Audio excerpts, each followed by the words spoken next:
न मौत का परवाह न ही कोरोना का डर। उपाधीक्षक डॉक्टर श्रीकांत दुबे निकल पड़े रात्रि 12 बजे आइसोलेशन वार्ड मरीज से मिलने। बेतिया जीएमसीएच हॉस्पिटल में कोविड-19 के मरीजों को रखा गया है, जहां इनको पता चला कि यहां कोई स्टाफ कार्य नहीं कर रहा है तो रात्रि 12 बजे उपाधीक्षक doctor Shrikant Dubey civil dress में निकल पड़े, जहां देखा गया कि हर एक स्टाफ अपने कर्तव्यों का सही पालन कर रहे हैं और बारी बारी से हर एक कोरोना मरीज को डॉक्टर श्रीकांत दुबे के जरिए देखा गया, ऑक्सीजन चेक किया गया और नीमोलाइजेशन मशीन को देखा गया और हर एक समय पर हर दवाई दिया गया निर्देश। जो समय पर दवा ऑक्सीजन हर एक मरीज को दिया जाए, जो अपने कर्तव्य सही ढंग से नहीं निभाएगा उसे कड़ी से कड़ी कार्रवाई की जाएगी।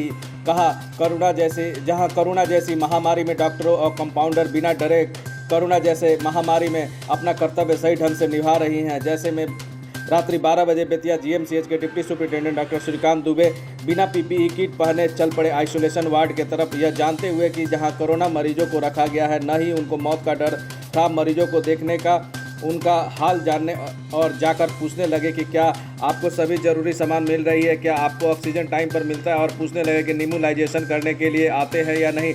और बारी बारी सभी पेशेंट को देखे, सभी का ऑक्सीजन गैस चेक किए। इधर से जाने के बाद सभी अपने हॉस्पिटल स्टाफ को बोले कि कोरोना के मरीजों की अच्छे से ख्याल रखा जाए और इनके लिए जो भी ज़रूरी सामान है जल्द से जल्द व्यवस्था किया जाए और इनके इलाज में कोई कोताही नहीं बरती जाए। सभी स्टाफ अपने कर्तव्य का पालन करें और सही समय पर सभी दवा, ऑक्सीजन इत्यादि सभी चीज़ों का ध्यान रखा जाए।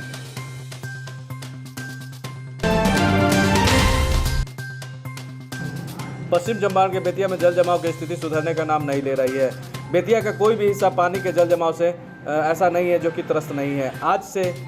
आज के 5 से 10 मिनट की बारिश में ही मीना बाजार, लाल बाजार, संत कबीर चौक, पानी टंकी चौक, जनता सिनेमा चौक, हॉस्पिटल रोड, भोला बाबू चौक कॉलोनी सहित और भी हर तरफ के रोड जलमग्न हो गई है। ये बड़े बड़े बात करने वालों की नाकामी को दर्शाता है। वहीं आज बेतिया गुरुद्वारा वार्ड नंबर 24 में एक टैंक द्वारा सैनिटाइजर का भी काम कराया गया।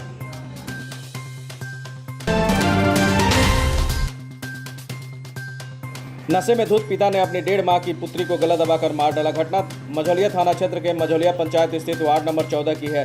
थानाध्यक्ष कृष्ण मुरारी गुप्ता ने बताया कि इस बाबत हत्यारे की पत्नी गोल्डी देवी ने आवेदन देकर कहा कि रविवार को दिन में उसके पति अंकित पांडे 25 साल, पिता अमरेश पांडे घर बैठनिया घर आए और उसके गाली गलौज करते हुए मारपीट करने लगे और कहने लगे कि तुम बार बार लड़की को जन्म देती हो और इसका पालन पोषण कैसे होगा, कैसे शादी ब्याह किया जाएगा। मारपीट करने के उपरांत उसके पति ने 1.5 माह की बच्ची मुन्नी कुमारी को गला दबाकर मार डाला और 100 को बेलघाटी नहर के पास 55 पुल के समीप दफना दिया और धमकाया कि बेटी को मार दिया हूँ, हो हल्ला करोगी तो तुमको भी जान से मार दूंगा। आवेदिका का कहना है कि वह डर से चुप रही, लेकिन इसकी सूचना अपने मायके पूजहा पटजीरवा दे दी।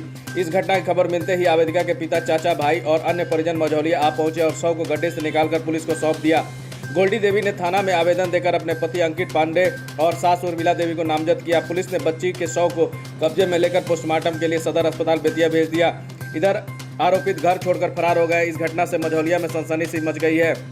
कलयुगी बाप के लिए सभी आक्रोश जता रहे हैं और कह रहे हैं कि सृष्टि के चलाने के लिए लड़का और लड़की दोनों का ही होना अनिवार्य है। इधर आरोपितों की गिरफ्तारी के लिए पुलिस ने छापेमारी जारी कर दी है। बताते चले कि अंकित पांडे अपनी पत्नी को बार बार मारपीट करता था।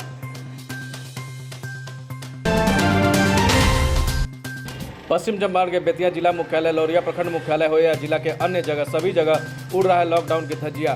बेतिया नगर थाना अंतर्गत खिरिया घाट, कोतवाली चौक हो या बेतिया का मीना बाजार, लोग खुद कोरोना को दावत दे रहे हैं। रोड में पालन नहीं हो रहा है सोशल डिस्टेंस का पालन। इस कोरोना जैसी महामारी के बीच कोई प्रशासन या पुलिस की निगरानी भी नहीं दिखा। लोगों के ऐसे भीड़ को देखकर लग रहा है लॉकडाउन है ही नहीं। इस लॉकडाउन में जिला प्रशासन कमजोर दिखाई पड़ रही है। पब्लिक भी लापरवाह नजर आ रहा है। कहीं भी लॉकडाउन दिख नहीं रहा है। गाड़ियां भी रोड पर इतना चल रहा है कि मानो लॉकडाउन लगा ही नहीं हो। महामारी भी दिन प्रतिदिन सुरसा के मुंह की तरह खोले बैठी है। अब देखना है कि जिला प्रशासन इस पर क्या पहल करती है। मछली मारने को लेकर 2 पक्षों में मारपीट से 3 लोग घायल। थाना में आवेदन देकर की गई प्राथमिकी दर्ज। पश्चिम चंपारण के साठी थाना क्षेत्र के फुलवरिया निवासी सीमा खातून पति इंदू मियां ने साठी पुलिस को आवेदन देकर बताया कि 26 जुलाई को मेरा बेटा अबुलैस उम्र करीब 15 वर्ष अपने धान के खेत में सुबह 8 बजे मछली मारने गया था। उसके कुछ देर बाद मेरा बेटा रोते हुए घर आया और बोला कि शेख भोला उम्र 30 वर्ष पिता शेख जमील के द्वारा मुझको पिटाई की गई और इतने में मेरे गांव के ही शेख भोला, उसकी मां और बहू जहीदा खातून मेरे घर पर तलवार, लाठी, डंडा लेकर घर में घुस गया और गाली गलौज करते हुए मारपीट करने लगा। जान मारने की नीयत से मेरे बेटे अबुलैस अंसारी गोतनी नूरजहां खातून के सिर पर तलवार से वार कर दिया, जिसके बाद हम लोग घायल हो गए। इस तरह से बहुत सारे आरोप लगाते हुए सीमा खातून ने साठी पुलिस को आवेदन देकर न्याय की गुहार लगाई। इधर थाना अध्यक्ष राजू कुमार मिश्रा ने बताया कि फुलवरिया निवासी सीमा खातून के द्वारा आवेदन मिला है, प्राथमिकी दर्ज कर ली गई, पूरे मामले की जाँच की जा रही है, दोषी जो भी होगा बख्शा नहीं जाए। सारे लगावे खेत में आयल मारला रहन लाठी से कि तो भोला अलन खेत में से तो मरलन लाठी से मरलन। तो हम कहनी जे काहे मरल, तो हमारे घर में घुस गए हन। घुसला के बाद में हम अटैची लेके चल गए बड़न आ तलवार से मारल बड़े लोग। हमार कपार फाड़ दिल बा, हमारा बेटा के फाड़ दिल बड़न, हमार सोना के सिकड़ी रोला उहो लेके चल गए बड़ा लोग। रामनगर चीनी मिल द्वारा रासायनिक पदार्थ छोड़े जाने से ग्रामीण परेशान। नरकटियागंज प्रखंड के अजुआ गांव में किसान चीनी मिल की लापरवाही या मनमानी से परेशान है। चीनी मिल द्वारा रामरेखा नदी में मिल का विशुद्ध रासायनिक पदार्थ या रासायनिक भाषा में जिसे ग्रामीण टेमा कहते हैं, नदी में छोड़े जाने के कारण किसानों के सैकड़ों एकड़ खेती बंजर होने के कगार पे है। किसानों का कहना है कि प्रत्येक वर्ष रामनगर चीनी मिल द्वारा रामरेखा नदी में विशुद्ध रासायनिक पदार्थ टेमा छोड़ा जाता है, जिसके कारण पानी विषैला हो जाता है। नदी का पानी खेत में आने के कारण सैकड़ों एकड़ धान का फसल बर्बाद हो चुकी है। साथ ही नदी में रहने वाले मछलियां, केकड़े भी मर पड़े हैं। कल ये समस्या किसानों के साथ बनी हुई है, लेकिन इस पे किसी अधिकारी का ध्यान नहीं जाता, जिसके कारण चीनी मिल मनमानी करने के बाद नहीं आता है। नमामि गंगे के तहत सभी नदियों की सफाई की जा रही है, वहीं रामरेखा नदी की पानी को जहरीला बनाया जा रहा है। किसानों ने बर्बाद फसलों को लेकर मुआवजे की मांग के साथ सीधे चीनी मिल पर सख्त कार्रवाई की मांग की है। समस्या बा, मान के चले जो चीनी मिल के वैसा समय पर पानी छोड़ता, जब कम पानी होगा तो छोड़ो, उनमें कोनो दिक्कत नहीं है। जब भी बाढ़ आवता तब ये इतना ना भयानक पानी छोड़ रहा है। 2 साल से समझे हमने कौन सा पानी छोड़ रहा है? टेमा का पानी छोड़ रहा है। इसमें इतना जीवा जानवर मर चुका है, एक केकड़ा भी इसमें मर गया है, बहुत इससे जानवर मर गया है। इसमें खेत में जाने को दिल नहीं कर रहा है, इतना बदबू दे रहा है। हम लोग क्या करें, इससे तंग आ गए हैं। हम लोग चाहते हैं जहाँ चीनी मिल पर कोई ना कोई कार्रवाई किया जाए सरकार से, इस जिक्र से हम लोग का। कौन सा जगह है ये? अजुआ है, समनाहा में पड़ता है। समनाहा, कवलाची, अजुआ। क्या नाम पड़ेगा आपका? उमेश शाह। बाढ़ पीड़ितों की मदद के लिए आगे आई समाज सेवी मेरी एडलिन। घर में बाढ़ का पानी घुस गईल बा, सारा अनाज भींग गईल बा। अब रउए बताएं कि मुसीबत में का खाइल जाए, कहाँ रहल जाए, कहाँ जाइल जाए। बाढ़ में फंसे लोगों की दर्द भरी गुहार सुनकर राजकीय +2 उच्च विद्यालय कुमारबाग के शिक्षिका सह समाज सेवी सुश्री मेरी एडलिन इन पीड़ितों की सेवा के लिए इनके बीच पहुंची। सुश्री मेरी एडलिन ने बताया कि गंडक नदी, सिकराना नदी में पानी बढ़ने और लगातार बारिश के कारण कई प्रखंड पंचायत के गांवों के लोगों को घर में बाढ़ का पानी घुस गया है। ऐसे में लोगों का जनजीवन न सिर्फ अस्त व्यस्त हो गया, बल्कि लोगों के पास खाने पीने की सामग्री भी नहीं है। एक तरफ कोरोना महामारी का प्रकोप तो दूसरी तरफ बाढ़ से उत्पन्न भयावह स्थिति का सामना। लोग एक साथ 2 तरफा मुसीबतों से जूझ रहे हैं। मेरी एडली ने बताया कि चनपटिया प्रखंड के महना पंचायत के मघिया खरगौली गांव और कुड़वा मठिया पंचायत के लोगों के बीच उन्होंने सूखा राशन, खाद्य सामग्री, चूड़ा भूजा, बिस्कुट, चीनी आदि का वितरण किया। सुश्री ने कहा कि खरगौली गांव टापू की तरह चारों तरफ से बाढ़ के पानी से घिरा हुआ है, घरों में पानी घुसा हुआ है। ऐसे में लोगों का खाना बनाने में भी काफ़ी दिक्कतों का सामना करना पड़ रहा है, इसलिए लोगों को सूखा खाद्य सामग्री देना ही सबसे बेहतर विकल्प है। सुश्री मेरी एडलिन ने कहा कि चनपटिया प्रखंड के अलावा जिले के अन्य बाढ़ प्रभावित प्रखंड पंचायतों में गरीब जरूरतमंदों के लोगों के हर संभव मदद पहुंचाने का प्रयास करेंगे। उन्हें सूखा खाद्य सामग्री के अलावा प्लास्टिक जाजिम की आवश्यकता की सामग्री उपलब्ध कराएंगी। जिले में लगातार हो रही बारिश और नदियों में जल स्तर बढ़ जाने के कारण कई जगहों में बाढ़ की स्थिति बहुत ही भयावह हो गई है।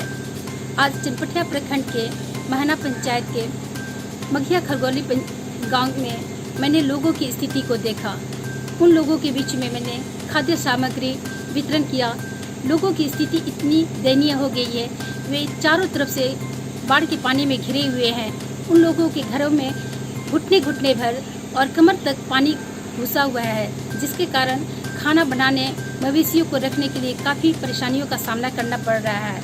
ऐसे में लोगों का जनजीवन देखकर काफ़ी तरस आ रहा है। स्थिति इतनी भयावह हो गई है कि वे खुद ही अपने बचाव के लिए बहुत ही जद्दोजहद कर रहे हैं।